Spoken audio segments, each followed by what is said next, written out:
Welcome to the channel, everyone. Well, you can see I've got the B&M Turbo 350 that I was very disappointed with. The one that they sent me that had a broken bell housing. And you can see I have done a repair here. Basically what I did is I took some aluminum, I believe that's 1/4 inch thick, made me a little pattern, and then I cut the aluminum out and then took a little straight edge, clamped it on there, clamped the piece on there so it's straight here. And then my dad actually welded it on. We got a spool-matic for welding aluminum. Normally he welds up irrigation and stuff like that with this gun. Probably not ideal for this. I mean, it's pretty thick, so it did really good. TIG would probably be ideal for a repair like this, but it's welded top and bottom, so I feel like it's just as strong as it was. Don't know how it got broken. Someone must have been prying on it, or I don't know, possibly dropped it. So I'm getting ready to throw some paint on this. You can see I didn't grind the weld completely down. You can see the repair. I'm not trying to hide this repair. I mean, I'm doing a video for the world to see. This repair is for me because I don't want to put a broken transmission in my truck. You know, I could grind that down smooth, but I'd rather leave the weld there, most of the weld there, keep it stronger. I did have to drill and tap this hole for the 4th mounting bolt on this cover. I mean, I know a lot of people don't run these covers. They just leave the covers off. I can't do that. You know, there's a reason there's a cover there. It keeps debris out of there. I mean, there's a reason they run that cover. So I just want the transmission to function and be as good as it can be. Again, really disappointed that B&M sent this out broken. It's a little better under here because most of the weld was done on the top. This really was just filled in just to kind of fill it in so there wasn't a crack there. But yeah, you can see it. I mean, like I said, if I ground this down all the way, you'd be hard pressed to even know that that was broken. But I'm happy with that. Way happier than I was a few days ago. I was ready to give up. But yeah, once I throw some paint, I'm just going to paint this corner here. Someday I got to pull the cab off this truck. Someday, you know, I may sand this down again and, you know, give it another full paint job or whatever. But for now, I'm happy with this. So I guess I got to move on, and I've got some brackets and cross members and stuff I got to clean up and paint. So I got to get to work. Well, working on some more parts for the 70 Chevy truck. This, you can see, this is the transmission cross member. Pretty much the whole underside of the truck pretty much looks like this. Well, looked like this. I can't really show you the hours of degreasing wire wheeling, detailing on video, guys. It's just a lot of work, a lot of little pieces to detail and clean up. And this is a mess. This is a lot of years of crud that's just built up, and it doesn't just fall off. You pretty much got to scrub it off. Hopefully I'm going to get my transmission. Well, I got my transmission. I need a torque converter. Hopefully I'm going to get that. And get that soon. So I got to get this detailed up so I can get it up in there. Yeah, I just scrape everything off that I can scrape off, and then it's use a degreaser. I don't think I can get this in a parts washer, so I'll probably just be degreasing it outside. But like I said, many hours, guys, that are never seen getting all this stuff cleaned up. But I got to get to it. I got a few more parts to get to. You want in the video, little guy? Huh? Do you? Huh? Huh, little guy? Yeah.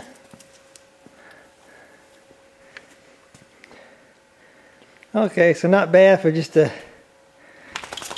scrape down there. Get some degreaser on this thing, let it soak. And hopefully we'll be wire wheeling it soon and getting a coat of paint on it. Right, buddy? Huh? Right? Okay, so there it is. Cleaned up. Got it wire wheeled. This side's gonna be hard to see because of the lights, but I'll bring my light over here, my little handheld light, and paint it. Otherwise it's hard to see, but getting ready to paint it. Cleaned up real good.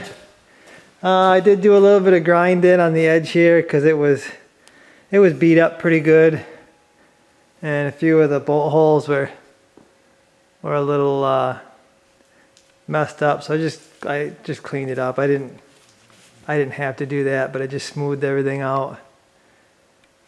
So yeah, it's ready. I'm gonna hit this with some of the Rust-Oleum flat black that I really like. It's actually the only spray can paint that I really would recommend. Rust-Oleum Hard Hat. This is the flat black. Really tough stuff, guys. It's a lot more expensive than the standard Rust-Oleum that you find at your Home Depot and stuff like that. I'll leave a link so you can go buy a case of it. It ain't cheap. There's a reason it ain't cheap, because it's a better paint. Been using it on our tractors and stuff and equipment, and it really holds up really well. So should be good for all these frame pieces on this truck. So I gotta get to this. Stop babbling. Get this painted. So yeah, I can be done for the night. Okay, so there's the support all finished up. Got some nice energy suspension poly bushings. The bolts here are just holding them in there so they don't fall out. So really like these bushings. They're real nice. They look real heavy duty compared to what I took out. So yeah, it's ready to go in the truck. Okay, so cleaning up some of the frame pieces. This is for the transmission cross member. Just getting these cleaned up because might be putting the transmission in soon. So this mount right here is actually an extra mount that It bolts onto the transfer case. I've not seen this mount, I don't believe, in the 73 to 87 trucks, but it's like an extra mount that supports the transfer case. Anyway, didn't notice it, but this one's been broken and looks like it's been re-welded together. It looks like a pretty good repair, so I'm not going to do anything. There was a crack in the corner there that I ground out and welded up, but it looks good other than that. So yeah, I just cleaned it up. I'm gonna shoot it with some flat black paint just like the rest of the frame. This is also another piece of that transfer case support, but something major must have happened for this mount to break off, because it's a thick piece of metal. So for that to break or crack, something must have happened. I'm gonna get these all painted. Okay, so I reordered the advanced adapters 5302. And what do you know? This time I got the right adapter. This is what the adapter should have been in the first bag that I ordered.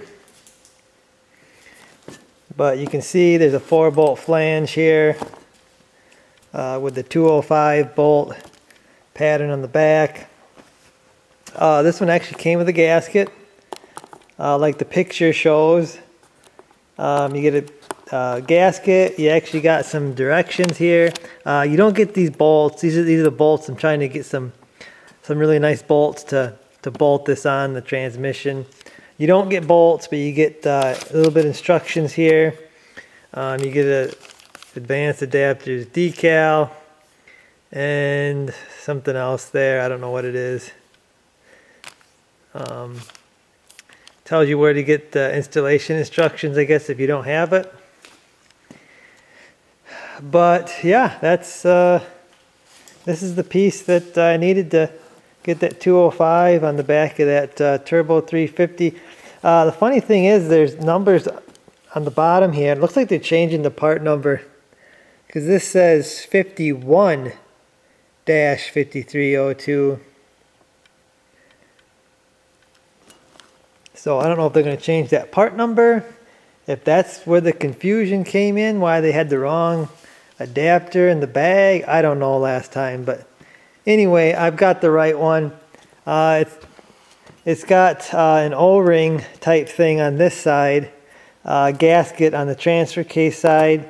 I have test fitted it up here on the Turbo 350. It fits really snug around this lip, except for, I'm going to show you, there's a, right here, you can see this sticks out. I'm going to have to grind that down, because the adapter, it wants to sit flush, except for right here, it's going to hit that. So I got to grind that down flat. I don't know if the original GM adapter has a, something for that to work, but it's not going to work with the advanced adapters adapter. They say something in the instructions, whereas the original cast iron feet or something are prone to breaking, and they have a much beefier mount or something, it says in the instructions. So I guess this is a revised part by Advanced Adapters.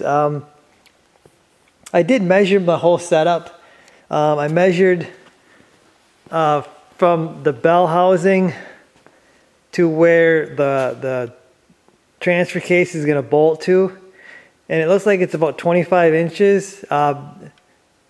It's 25 inches on my original manual 4-speed, and it looks like it's going to be the same with this. So what that's going to do, that's going to allow me to run the drive shafts I already had and stuff like that. So And it's really going to save me some time and some money too, because a custom drive shaft is not cheap.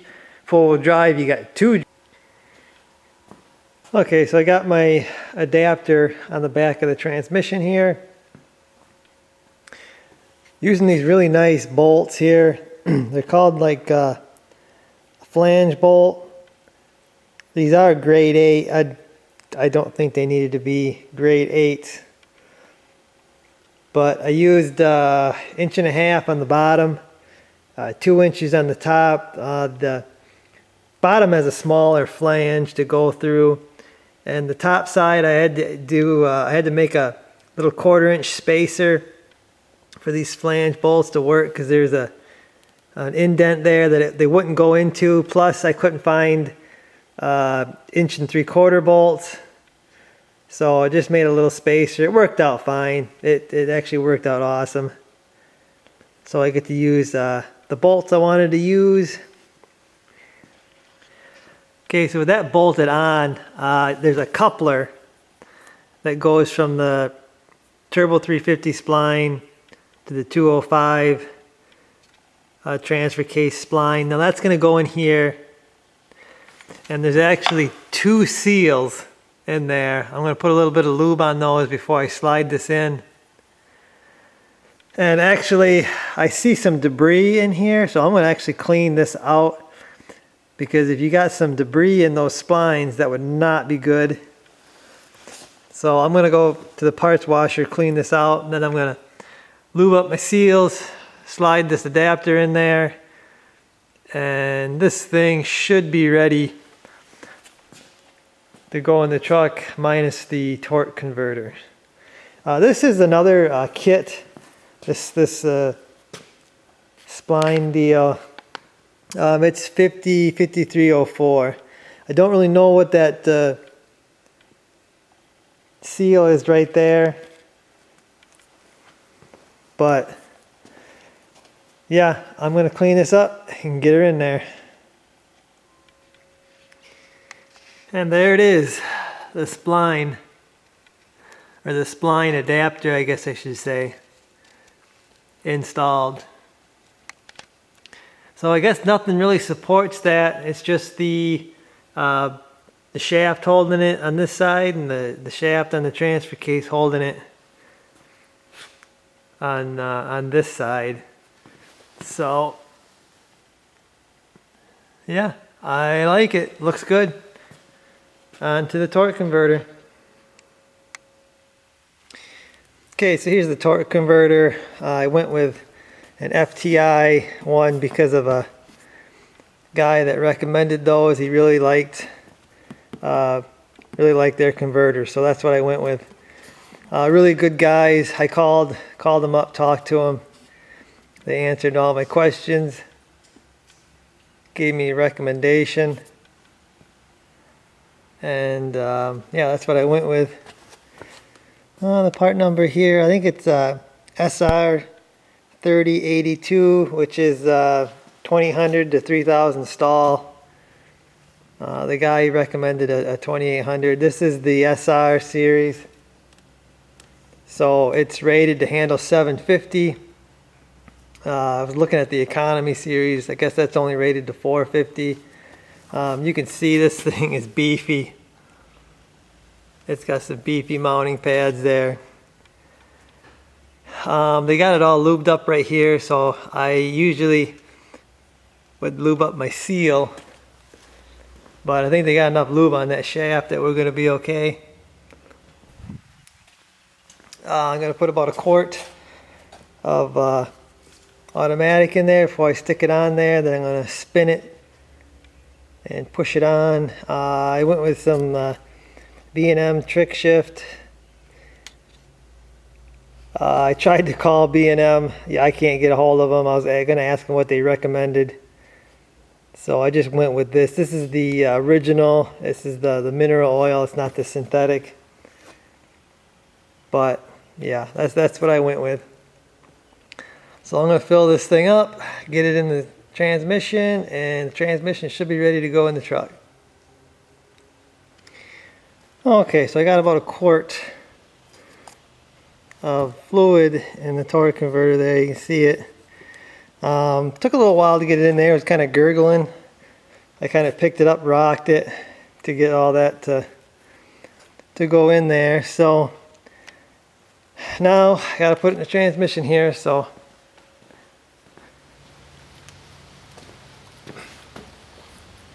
okay, so hopefully we're going to get this torque converter on here without too much of a mess.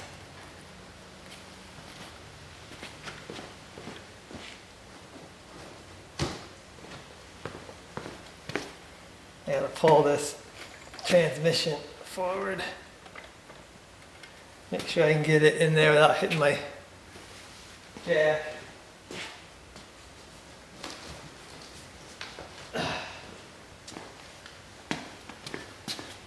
This is a heavy guy here.